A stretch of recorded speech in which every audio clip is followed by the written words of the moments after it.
Do neurotypical people actually exist? It's important to keep in mind that neurodivergent people tend to find each other, so your social circle isn't quite an accurate representation. I think a whole lot of people get on social media and see these goofy memes that say things like, that ADHD autistic trait of and the trait is just something everyone does. Are you breathing? Maybe you're neurodivergent. They see a bunch of those memes that apply to them, and they get the idea they are ND, but that doesn't mean they meet the diagnostic criteria for that condition. Yes, we do exist. Legend has it if you go outside on a sunny day, you may even hear the neurotypicals laughing and having a good time. Most people, I can't imagine anyone going through life without experiencing some sort of trauma that falls under the umbrella term of neurodivergence.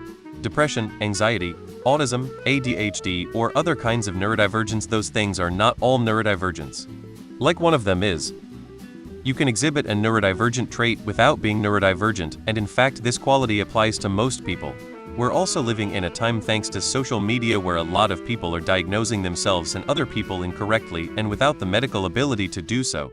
I would argue that many of the people you believe to be neurodivergent really aren't.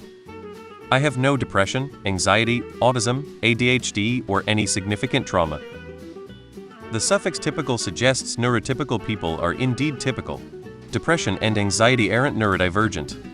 This entire topic annoys me, and it points out overdiagnosis. I'm not a doctor and I'm not trying to say anybody is or isn't something. I'm saying, when almost everybody is insert labeler, labels lose their meaning. Yes, they exist. I'm one of them. Most measures of typical are a range. If everyone is neurodivergent, nobody is. It depends on what you're defining as neurotypical. I'm bipolar. However, it is a disorder and it is well controlled on medication to the point that I no longer experience any symptoms. It does not affect the manner in which I think so far as I can tell. Since before I can remember, my memory has been near eidetic, and I've always had a high level of focus apart from the manic and psychotic episodes I experienced before getting on the proper meds. I would call myself neurotypical because what is classically defined as neurotypical neurodivergent does not apply to me. However, I'm open to other opinions on this. I suppose one could also make the argument that any condition affecting the neurology in your brain which bipolar I disorder does could be included. Typical is the baseline from which the others diverge. Even if we assume what you think is the case, that no one is actually neurotypical, the types of neurodivergence are still very different. I have ADHD and anxiety. I don't consider either actually neurodivergent, but that's its own thing. My wife is autistic with PTSD. Our mental experiences are nothing alike. I have more in common with true neurotypicals than I do with her, and same for her to me. Don't think of neurotypical as most people, but rather the center from which many of us branch out from. Very few people are truly average, many are close enough me. Why I don't like that term for me, and some are far, but that doesn't mean that all fars are the same. So the idea of assimilation is to bring everyone into a middle that maybe no one loves, but we need as a society. Accommodations should need to be made, but it's not like neurodivergent is a homogeneous group. Every person in the world experiences trauma. The first thing that ever happens in someone's life, being born, birth, is traumatic. It is a part of life, and being able to deal in life with what happens to us is key to being healthy. If you can't process what happened in a healthy way, you will be unhealthy, like someone with an allergy will be unhealthy when exposed to the allergen. Anxiety and depression are common, normal, natural, etc.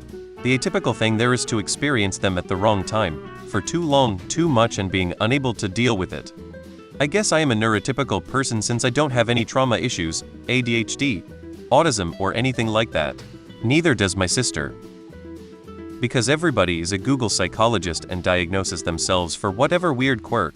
I don't like French toast and my mind wanders during a presentation. I have ADHD. Depression and anxiety are not neurodivergence. They are things most people experience that can rise to a clinical level. Nobody is the same, so everyone is divergent from a theoretical norm. May I suggest stepping outside of your bubble? The world is very big, and this line of questioning, while valid, is very small. If 70 of people are told or self-diagnose as neurodivergent, then it becomes a misnomer, because the majority would become the neurotypical. This whole labeling people by under 40s is ridiculous. IMO. Everyone wants to feel special and be treated with kid gloves. Labels, pronouns, gender spectrums, seriously? Go live your life. Realize everyone is different and unique in some way. Love who you love. Spend more time doing and less time thinking. Stop obsessing over being accepted for who you are, just be who you are and let those who can't accept you pound salt. You're all missing so many wonderful things in life, spending all your time agonizing over labels.